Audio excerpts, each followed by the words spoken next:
Tonight on CFTK-TV News, the Thornhill Fire Department will be holding their Parade of Lights soon. We'll look at John Rustad's resignation from the BC Conservative Party, and the findings of a case that saw a teen get shot have been released. Northwest BC's only television news team. We are CFTK-TV News. Good evening, I'm Cale Baslett, and here's what's making the news in the Northwest and beyond for today. The City of Prince Rupert recently provided an update on what's happening with their ongoing boil water notice.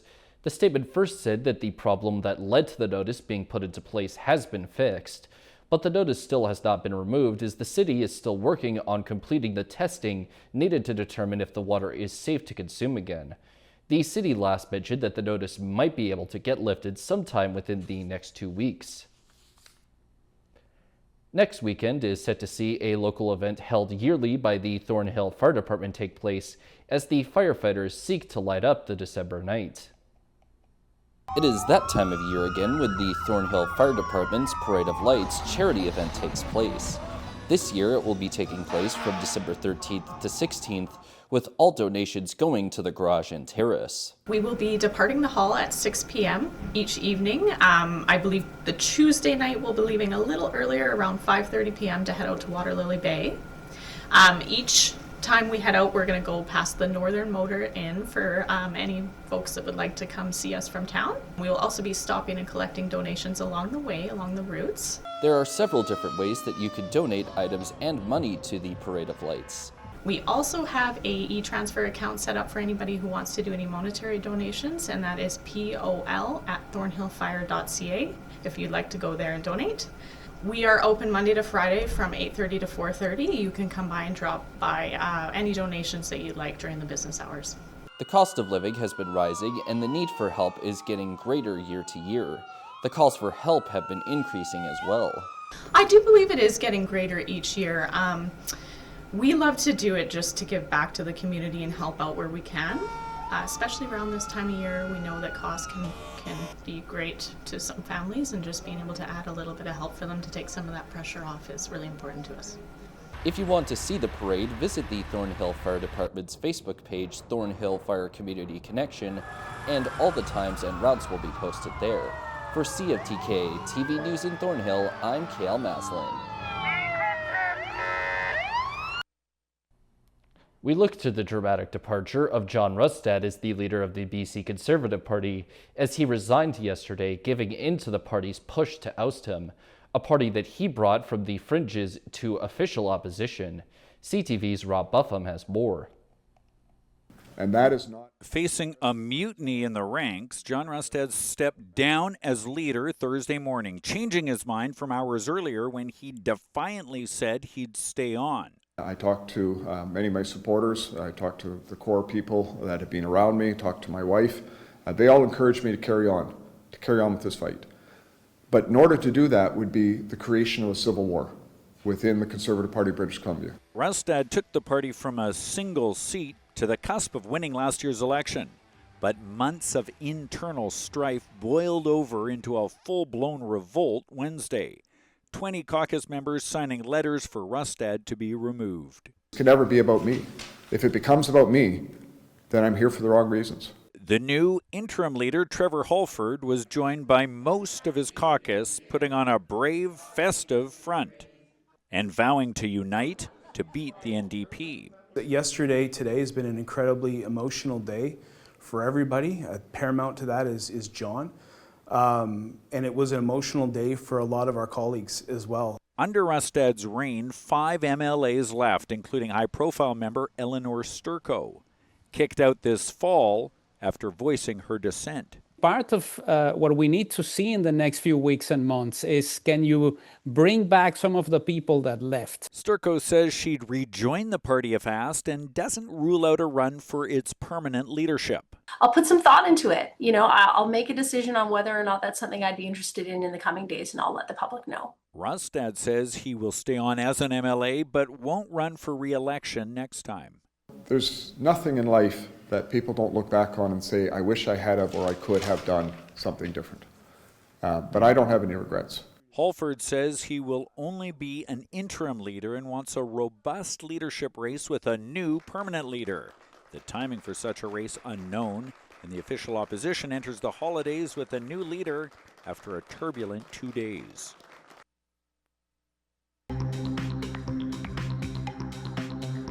Coming up next, 8,000 positions in BC's healthcare system have been cut.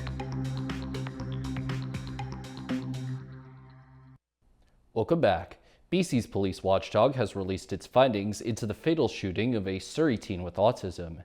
The family of Chase de Ballenhard has been waiting nearly 10 months for answers in their son's death. The IAO has ruled that the officers who opened fire were legally justified. CTV's Reagan Hasegawa has the exclusive interview with Chase's parents, and a warning: the story may be disturbing for some viewers. It's been 298 days of torture. For nearly 10 months, Crystal and Rick de Ballenhard have waited to learn how their 15-year-old son died during a confrontation with RCMP. The Independent Investigations Office has now cleared officers of wrongdoing, but confirms none had autism-specific training. And there are major gaps in how police are trained to deal with neurodivergent individuals. They did not recognize Chase was in sensory overload. Chase, who functioned developmentally like a 10-year-old, left home with a pellet gun without his parents' knowledge.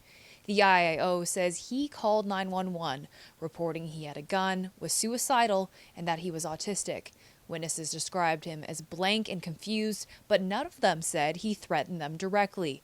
Police believe the weapon was real and say he pointed it at them before they fired.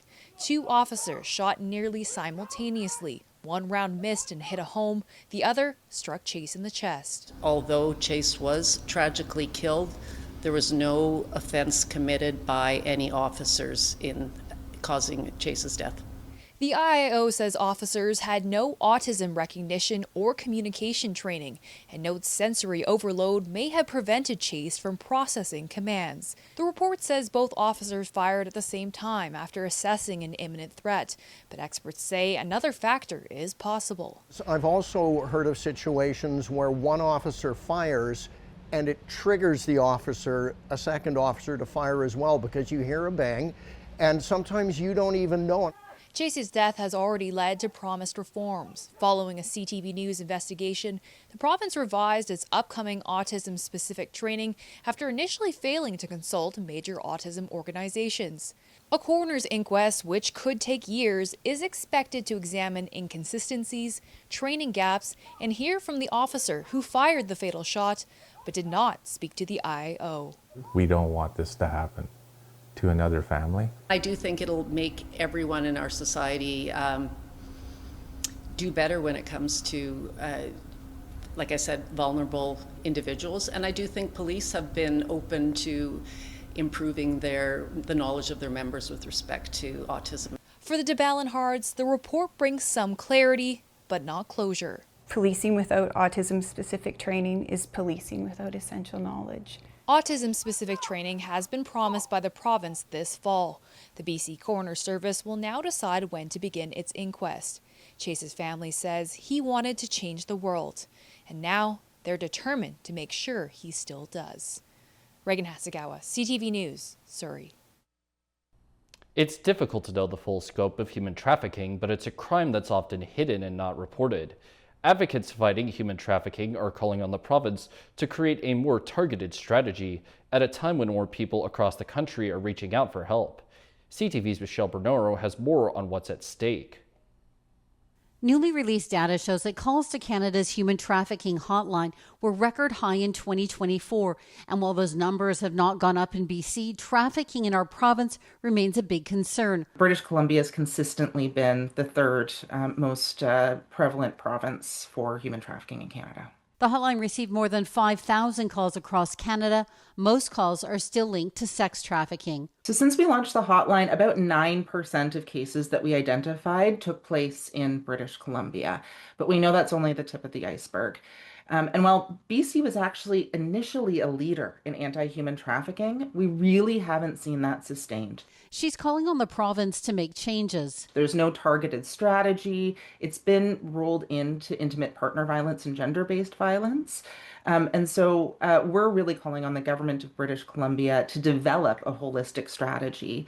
However, the province says it's already taken action. In July, RCMP and the province announced the formation of a 12-member specialized unit with a mandate to provide a coordinated provincial response to human trafficking. The investigative team has taken on 5 large project files, one of which is currently being assessed for charge approval by BC prosecutions. They've also educated more than 1,000 police officers across BC in the red flags of human trafficking. In a statement, BC's public safety minister says they are working with various levels of government, law enforcement, and community organizations to prevent human trafficking and support victims in BC.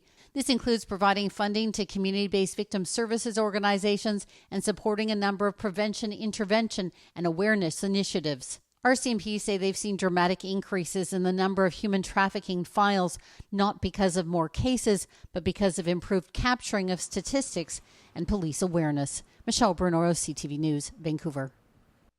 The Ministry of Health has now confirmed more than 1,000 positions have been slashed in an effort to make BC's healthcare system more efficient. As CTV's Penny Daflos reports, one health authority in particular is being targeted by the ministry and is undergoing significant changes. The BC Cancer Agency, Children's Hospital, and the BC Centre for Disease Control are just some of the province-wide agencies overseen by an umbrella agency. Now, 9 months after a review began into the Provincial Health Services Authority, we know there are major changes underway. 1,100 administrative and management positions have been axed or left unfilled. The ministry estimates that's a $60 million a year in savings. While the authority review has been going on, the health authorities have already been making changes.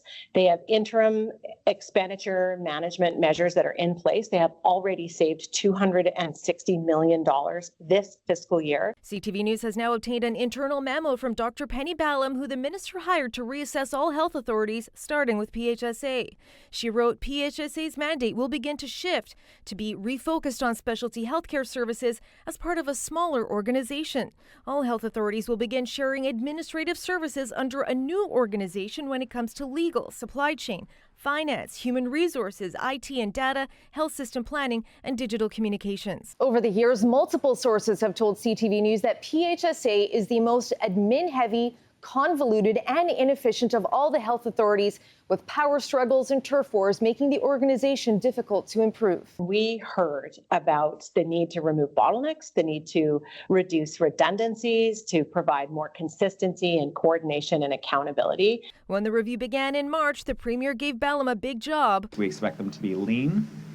We expect them to be operating in a way that delivers and focuses resources on those frontline services. These changes appear to be a step in that direction. The final results and recommendations are expected early next year. Penny Daflos, CTV News, Vancouver. And now we take a look at both your nightly and weekly weather forecast. On the north coast, tonight expects periods of rain and a low at 5 degrees, with the rest of the week being quite rainy as well, as the high shifts from 7 to 4 degrees. In the Terrace-Kitimat area, their night calls for periods of snow and a low of 0 degrees, while the upcoming week will most likely see a mix of snow and rain throughout it, as the high bounces between 3 and 0 degrees. In the Bulkley Valley and Lakes District, the night for them is predicting snow mixed with freezing drizzle and a low at -3 degrees, and as for the next week or so, they'll mostly see snow and a high moving from 1 to -3 degrees. Checking out the highways now, visit Drive BC for the latest and up-to-date conditions, and as always, drive safe out there.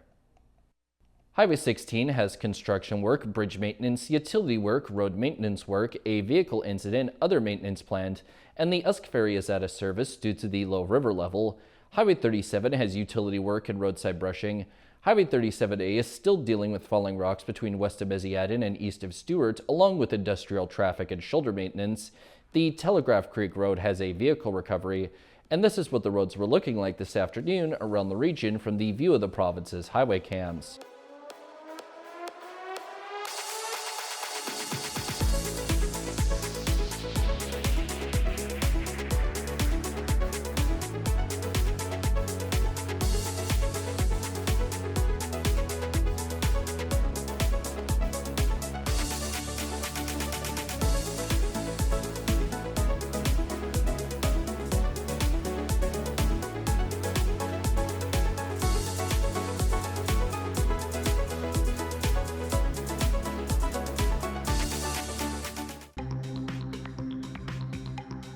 still to come, the City of Vancouver is getting rid of several volunteer-run committees.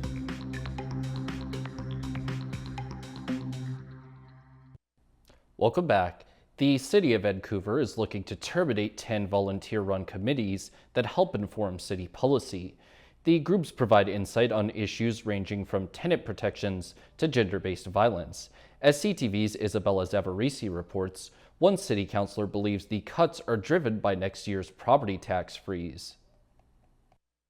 In November, Vancouver City Council unanimously passed a motion to address gender-based violence and create a task force. The ideas came from the Women's Advisory Committee, a group of volunteers who devote their time and expertise to councillors. I'm really passionate about improving the livability of Vancouver for women and girls. That dedication is likely to be cut short. A report is recommending the city eliminate 10 out of the 11 advisory committees, including 2S LGBTQ+ and arts and culture. A lot of disappointment, but not a lot of surprise. We've seen this council almost actively undermine this process. They don't have a great track record of really uplifting community perspective or prioritizing the perspective or lived experience of residents. Staff say it's to address time constraints and capacity pressures due to public hearings, next October's municipal election, and the World Cup. Green City Councillor Pete Fry says it's just another casualty of next year's property tax freeze. When we dig a little deeper into this report, it identifies it's about $160,000 in clerks to support the 10 advisory committees that are going to be terminated. And I think that's really what's driving this, is that that department unfortunately is forced to find massive savings and staffing cuts in order to support Kensington's zero means zero budget, and that's really what I think is driving this. There are more than 100 volunteers on these committees, and they say it's a huge blow to civic involvement. It feels particularly uncomfortable for volunteers to be essentially let go, and the determination of these folks that are representing the city, and these folks that, I mean, we were put on these committees by council, so it hurts. Councillors will vote on the report next Tuesday. If approved, the terms for the committees will come to an end in January. Isabella Zavarisi, CTV News, Vancouver. We have a warning for holiday shoppers from the Better Business Bureau. The nonprofit is urging people to take precautions to protect their packages from porch pirates, especially this time of year. CTV's Anna McMillan now with tips on how to avoid package theft and falling victim to cyber scams. You know, can I get the guy to hide it somewhere or put it behind the screen door, that kind of thing. That's something the CEO of the Better Business Bureau of Vancouver Island wants consumers to consider when it comes to their holiday packages. Even in my own neighborhood, we have a little neighborhood group online, and I'd say at least once a week somebody's saying, I had a package delivered, but it's not here. Rosalind Scott says as shopping spikes over the holidays, that's where the porch pirates come in. They cruise around neighborhoods looking for an unattended package sitting on a doorstep. A security specialist says it's a common problem for individuals and local businesses. Anytime we're getting packages dropped off at any location, we always try to have them scheduled. We always try to have, hey, make sure to sign for it. Saanich is the largest municipality on the island, meaning there are plenty of porches for thieves to pluck packages from. Criminals are opportunists. Saanich Police advises people to track their packages to know when they're out for delivery. And either be there to receive them from the delivery person or have a neighbor or someone you trust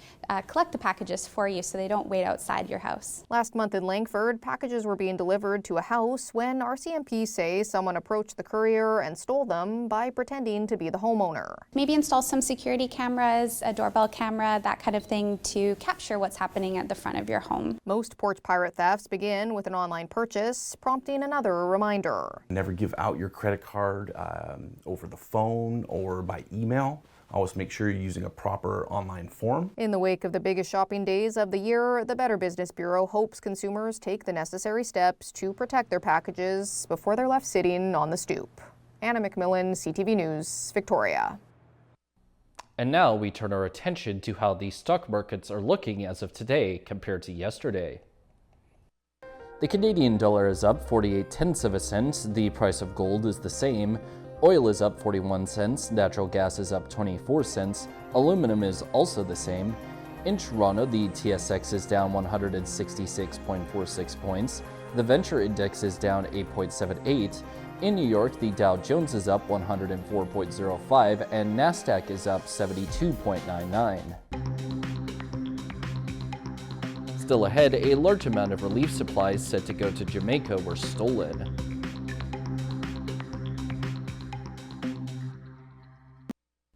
Welcome back. A shipping container loaded with hundreds of thousands of dollars worth of relief supplies has been stolen. It was destined for those affected by the hurricane that struck Jamaica, and now volunteers are hoping the public can help get their donations back. CTV's Raheem Ladani has the details. We actually was packing from here. Michael Bennett and other volunteers have been gathering donations to send to Jamaica after the country was devastated by Hurricane Melissa. But when they came to their storage facility to load a 20-foot truck this morning, everything was gone. For someone just to take it like that, it's hard to deal with, man. Bennett says he was shown security footage captured by the company Public Storage in Mississauga. This is the lock that was cut. He says it shows a flat truck break through a locked gate, back up to this blue trailer where the barrels and crates of goods were stored. The truck was loaded up before driving away, all around 5 in the morning. It doesn't matter about the stuff and all that thing. The food is more important than even some of the other stuff that's there. You know what I mean? What are they going to do with it here? Absolutely nothing, man. Absolutely nothing. Among the stolen items were nearly 24 barrels and crates, which had been filled with food, clothing, and generators. Donations meant to help those who are recovering from the deadly hurricane. In 3 weeks, we collect over, I would say maybe $300,000 to $400,000 worth of stuff. That is food, equipment, tools, everything you could name it to go build back houses and feed the people. Peel Police confirmed they came to the storage facility just east of Derry Road and Goreway Drive and say it appears a theft occurred overnight. While the volunteers now work with police in their investigation, they remain strong, vowing not to quit. They ain't gonna shake us. I think we're gonna do better. Promising to gather donations again so Jamaica gets the help it needs. Raheem Ladani, CTV News. The BC government has released guidance on youth with overlapping substance use and mental health issues, saying doctors can resort to involuntary care in some cases. Doctors in BC up to now have been told to treat teens as mature minors, allowing them to choose what treatments to receive, but documents released today say some could be admitted to involuntary care against their will. Premier David Eby says he knows the information on youth will not be well received by everyone, but adds that young people facing these challenges deserve life-saving care. Among the cases where involuntary care can be used is at the request of a youth's parents or guardians for life-saving treatment. That's all our news for now. From everyone at CFTK-TV News, I'm Cale Maslin, and thanks for watching.